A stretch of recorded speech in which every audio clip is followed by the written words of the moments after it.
asalaamu aleykum mbokk yeeg xarit yi maa ngi leen di nuyu tey nag logiquement programme yëpp wala benn sujet dong lañu waroon jàpp ci bés bi nekk loo xam ni waroon nañ ko def autour de Abdoulaye Prosper Niang parce que tey la bésu Abdoulaye Prosper Niang Sénégal lépp tey waroon na vibrer pour kilifa ji nga xam ni wàññeeku woon na fii nekkoon ci groupe xalam créé woon ak ay xaritam xalam 2 ginnaaw xalam 1 benn magam bu góor moo ko yoroon tey balaa ñuy ñëw ci document biñ ko préparé loon daaw déjà ak ay yeneen éléments yu am solo nekk na 29 avril bu xaw a danse ci événement ñu ñëw ci sunu journée internationale de la danse bi du 29 avril nga xam ne ñoo ngi ko consacré bés bi depuis 1982 ci conseil international de la danse du CID wetu ci UNESCO wante aussi ci institut international du théâtre di IT ñoo ngi koy célèbre donc le 29 avril at bu ne tey donc li tax nag ñu choisir 29 avril bi moo nekkoon anniversaire kii di Jean-Georges Noverre nga xam ni moom moo nekkoon le créateur du ballet moderne donc Jean-Georges Noverre moom lañ ko moom ci anniversaire am la ñu profité créer bés bi nekk bés nag bu am solo ci àddina bi ci gis-gisu UNESCO journée bi ñu war ci permettre sensibiliser ci art bi nga xam ni bi mooy pecc mu nekk aussi benn moyen d'expression culturelle wante aussi ñu war ko jàppee surtout comme ay yeneen ni discipline lu mel ni jumtukaay pour éducation nit ñi depuis d'ailleurs ñu waroon ko intégrer ci système éducatif depuis école primaire ba enseignement supérieur donc CID bi di conseil international de danse bi moo ngi doon am yitte que journée bi ñu permettre donc ñu def ko ñu mën a pour promouvoir artistiquement lépp luy pecc fexe nag ba quel que soit âge bi nga am nga mën cee jot l'âge le sexe ou contexte culturel bi nga nekk donc ñu remarquer aussi que nekk na malgré pecc li muy nekk yëpp benn phénomène de société ay mbirum nit la mbiru àddina la nekkul loo xam ni fulaal nañ ko au niveau institutionnel officiel parce que en ba 2003 ñoo ngi doon jàpp ni lu toll ni ci ñaari téeméeri dëkk ci àddina bi ay pays ci àddina bi jàppewuñu jàppewuñu pecc du ñu mentionné seen pecc lépp li nga xam ni ci ay tests législatifs donc daanaka nekkul loo xam ni lu jàpp lu ñu fulaal la ci àddina bi au niveau législatif forcément institutionnel bien entendu ci seen système éducatif moo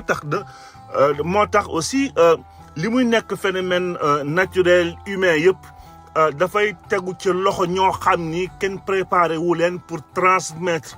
xam-xam bi transmettre connaissance bi transmettre technique bi pour que véhicule culturel moteur culturel bi mu war a nekk du ko nekk nu mu war a nekkee d'ailleurs moo tax tey Sénégal ñi nekk ci domaine pecc yëpp traditionnellement mooy ñi nga xam ni xëy na am nañu ce talent naturel pour pouvoir faire des choses qui éblouissent les gens wante ginnaaw nekk loo xam ni ci ay loxo yi nga xam ni jàng nañu pédagogie jàng nañu niñ koy fexe ba jëriñoo ko lu ëpp solo ba ñëpp mën cee jot ba liñ ci mën transmettre ñu transmettre ko moo tax sax pecc nekk loo xam ni am na image bu glorieux wul ci sunu réew parce que niñ ko waroon defee sûrement defee wuñ ko woon noonu alors que warul woon demee noonu donc fecc sax moo tax donc mu am image bu xaw a doy waar ci sunu réew ba ay kilifa yi seen yoon du ci nekk ba ci muy kilifa diine quel que soit kilifa yi d'ailleurs dañ jàpp sax kilifa xëy na du fecc alors que fecc nekk na loo xam ni dara nekk ci au contraire véhicule moteur culturel la lu mel ni donc Sénégal on en profite pour wax am na ñu ko taxawal foofu lu baax a baax ci sens boobu malgré contexte bi ak ay moyens assez limités on parle ay troupes phares des Mamelles ba ci Kibaaru Billahi ay groupe ay Konjoof ba Bakalama bu Thionkesil ak ay groupe hip hop yu bëri ñu ràññee ci nag centre bi ñu naan centre culturel Blaise Senghor souvent foofu la mbir yi di xewee ci seen prestation yi mu nekk aussi outil de promotion wu jàmm ak éducation surtout aussi cohésion sociale donc ci 2025 bi aussi ñoo ngi ci xaar lu mel ni festival international de danse bi naan Kay Fecc nga xam ne ñoo ngi koy prévoir en général aux alentours du mois de mai ci Dakar ñu nekk mu war a nekk aussi un rendez-vous majeur ci discipline bi di fecc bi nga xam ne am na ñoo xam ne continué nañ ko di ko fulaal donc sujet bi mënoon nañ ci wax lu bëri comme du ci xaj ak lépp la xam ne tey bëgg nañ ko partager ak yéen ci sunu gis-gis jaar-jaaru politique wante surtout hommage bi nga xam ne bi bëggoon nañ ko def ak Prosper Niang moo tax dañu war a gàttal tey ci journée internationale de la danse bi nga xam ne ay njëriñam bëri na trop wante sunu réew ak sunu culture niñ ko exploité xaw na mat di tuuti donc di leen proposer sunu éphéméride du 29 avril di leen ñaanal ba suñu jàmm donc ba ëllëg dikkaat fii yeggalee waxtaan bi bonne journée à tout le monde.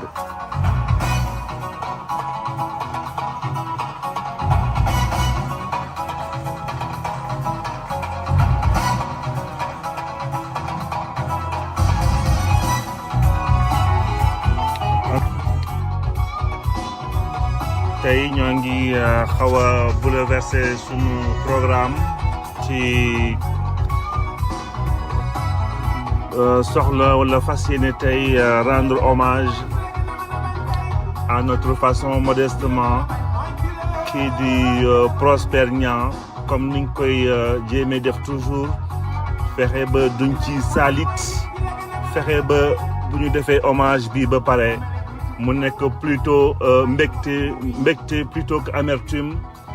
am luñ ci jàng plutôt que am loo xam ne dafa am luñ ci lu mu ci naqadi donc di bouleverser comme ça sunu éphéméride du tey nañu ay éléments donc dañ jéem a xool nuñ koy résumer commencé ci sunu premier élément bi yóbbu ñu ci 29 avril 1963 29 avril 1963 tey on parle de la suppression du poste de président de conseil du gouvernement ci lendemain crise bu 62 donc dinañ ñëwaat ci jaar-jaar yooyu war a dem 1965 ci 29 avril bu inauguration à Bambey foofu par le président Léopold Sédar Senghor on parle de l'école nationale des cadres ruraux de Bambey ba Sénégal tey 29 avril 88 tey on va dire que ñoo ngi célébrer kii di Prosper Niang nekkoon précurseur dans son domaine nekkoon koo xam ni kii daf fi jógee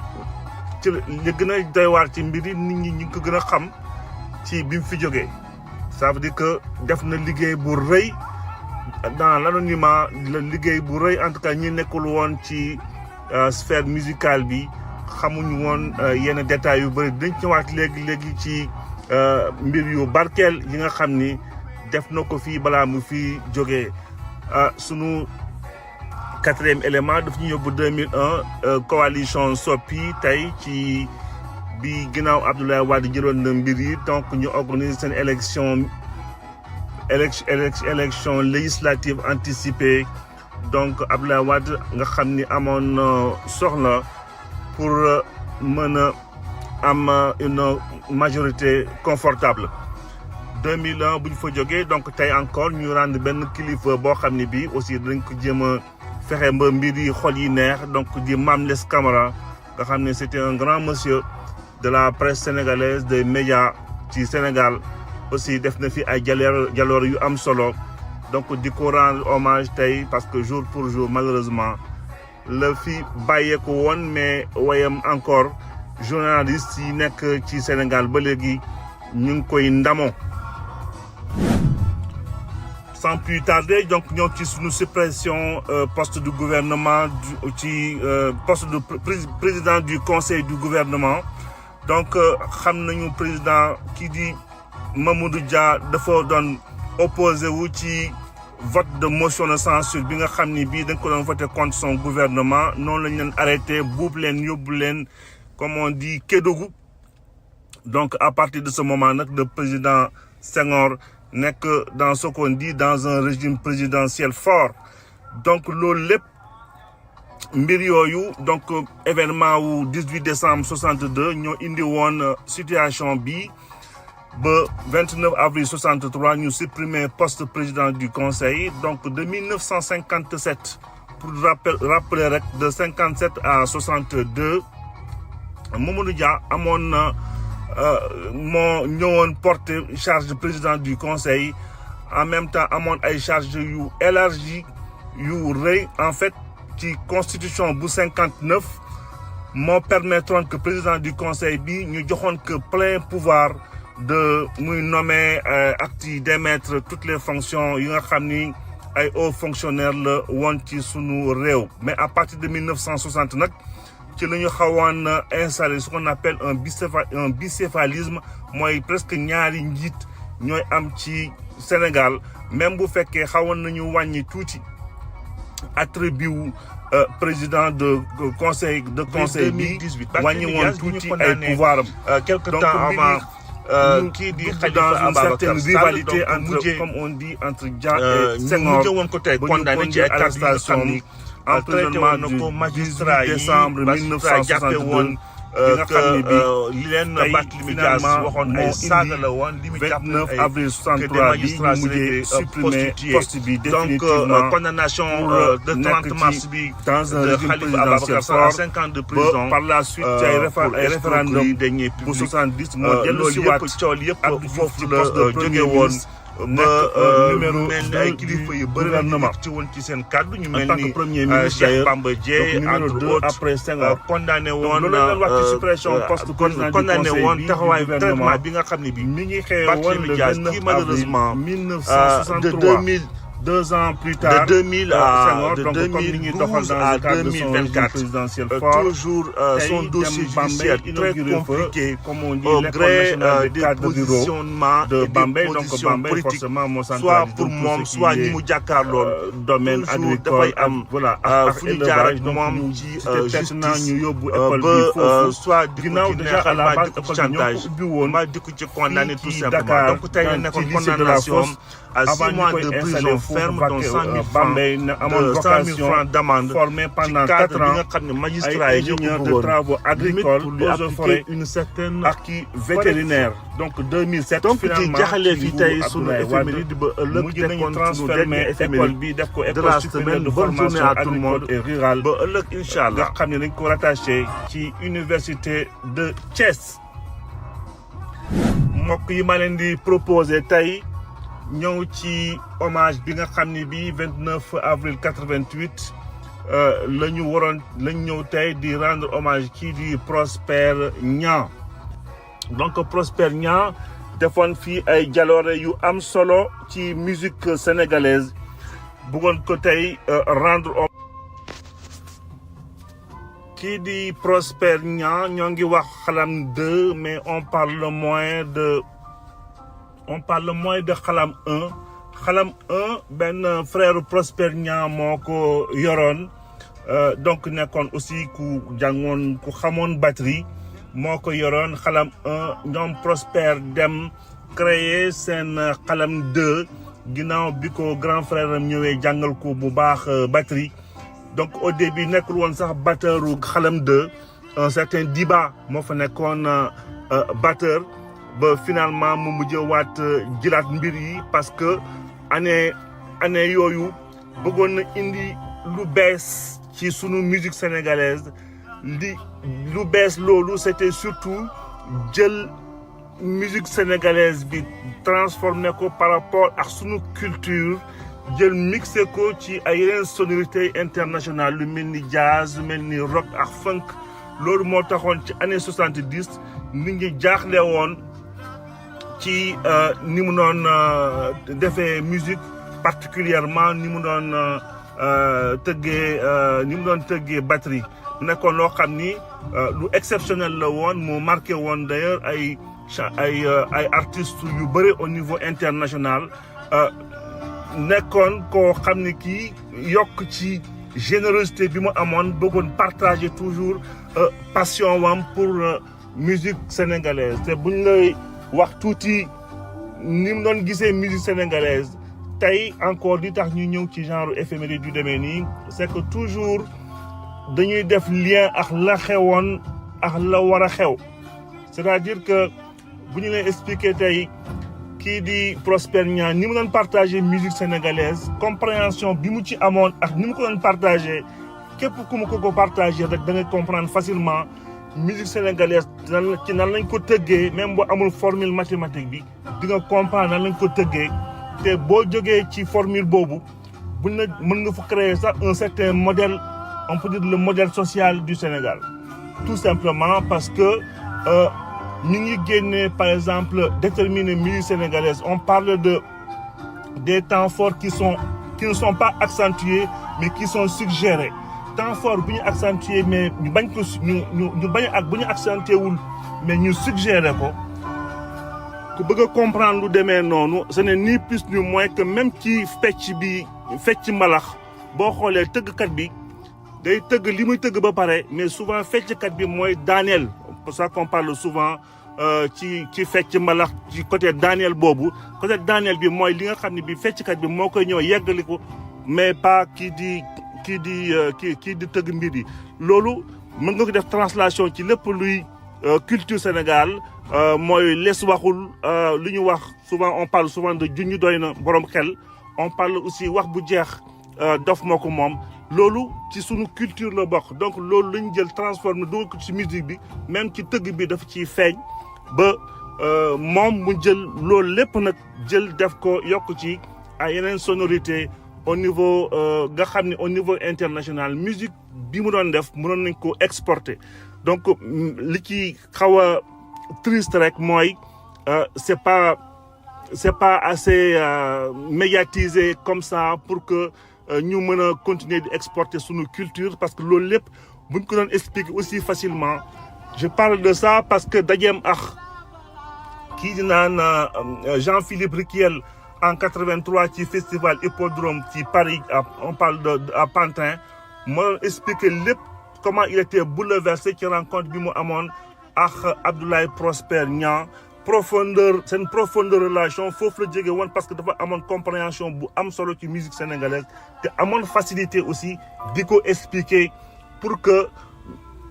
au niveau international mu mën cee voilà ñu mën a exporter suñu musique quelque part comprendre ko donc tey ñoo ngi bëggoon rendre hommage ku talentueux kii ku généreux kii mais aussi koo xam ne kii nekkoon précurseur ci domaine am Prosper Niang aussi introduire ñu bëri ku mel ni Riquiel bi moo ko introduire ci ay artistes sénégalais yu bëri ñu mel ne Doudou Ndiaye Rose ak yeneen même ci avant sax Youssou Ndour ci boppam di jot ci Jean-Philippe Riquiel parce que ñëpp xam nañu Jean-Philippe Riquiel moom moo joué ay son yu bëri Youssou Ndour notamment d'ailleurs Birima ak yeneen i son ci yeneen artistes ci biir Sénégal au-delà xalam ak ñoom Mori Juma Salif Keita ak ñoom Mori Kanté ñoom ñëpp nekk nañu ñoo xam ni liggéey nañu ak Riquiel te lii lépp ci jaar-jaar yi nga xam ne Riquiel amoon na ko ak xalam et particulièrement ak son fondateur kii di Prosper Niang donc ñu bëggoon ko rendre tey hommage modestement à notre façon liñ ci mën a wax bëri na mais xëy na du fi xaj aussi donc profiter ci hommage bi continuer di sunu éphéméride yi dellu ci 2001 donc 2001 coalition Sopi ñëw remporté élection yi à 49% des suffrages 49,6% des suffrages am 89 députés des 120 sièges mën na ñëw ci résultat yooyu donc on parle de 49 donc finalement amuñu woon sax majorité absolue donc 49,6% am 89 sièges AFP am 16% 11 sièges Parti démocrate Parti socialiste dégringolé ba 17,4% mujj am 10 sièges pour Union pour le renouveau démocratique 3 sièges ñoom AJ ñoom PLS ak Parti de citoyenneté ñoom ànd jëf ñoom ñëpp finalement ñu mujjee am 1% taux de participation bi nekkoon 67%. ñëw ci sunu dernier élément bi tey di rendre aussi hommage kilifa ju mag kilifa bu multidimensionnel parfois borom bi moo ñuy wërsëgal souvent ay figures yi nga xam ni vraiment ba ci seen disparition amuloo lenn loo xam ni rek dina xaw a gàkkal seen image donc tey Sénégal ñu ngi rendre hommage kii di Mame Less Camara nekkoon journaliste et formateur en soi parce que grand chroniqueur nekkoon aussi un modèle ci génération journaliste bu ñu ñëwee rapidement ci ay jaar-jaaram Mame Less Camara déjà nekkoon na koo xam ne kii ñu ngi bokk foofu ci Rufisque jàng étude philosophie foofu ci lycée foofu ci université Cheikh Anta Diop foofu la amee maîtrise am dugg CESTI def formation bokkoon na ci sixième promotion wu CESTI donc bu Dakar dem Canada pour son perfectionnement jaar RTS nga xam ni def na fa ay liggéey yu am solo particulièrement en collaboration ak Golbert Diagne foofu ci rajo Ndar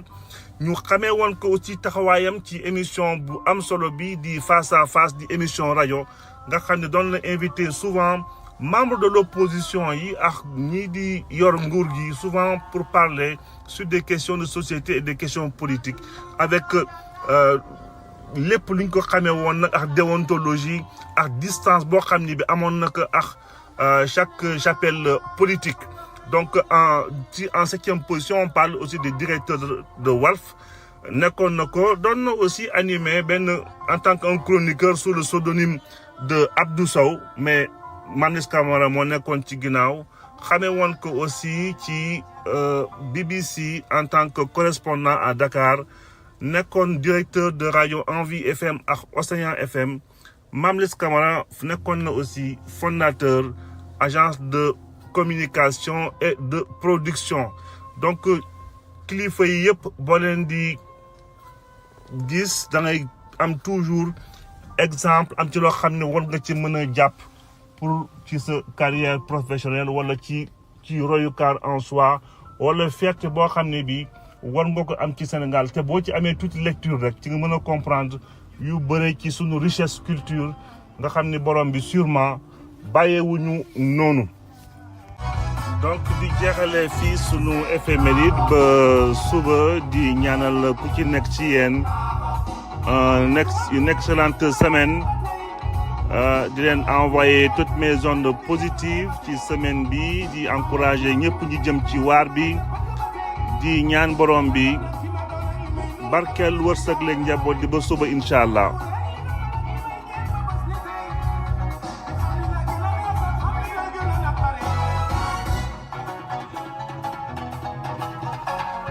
À l'âge de 35 ans, les férus de musique se souviennent et se souviendront pour longtemps de ce batteur mythique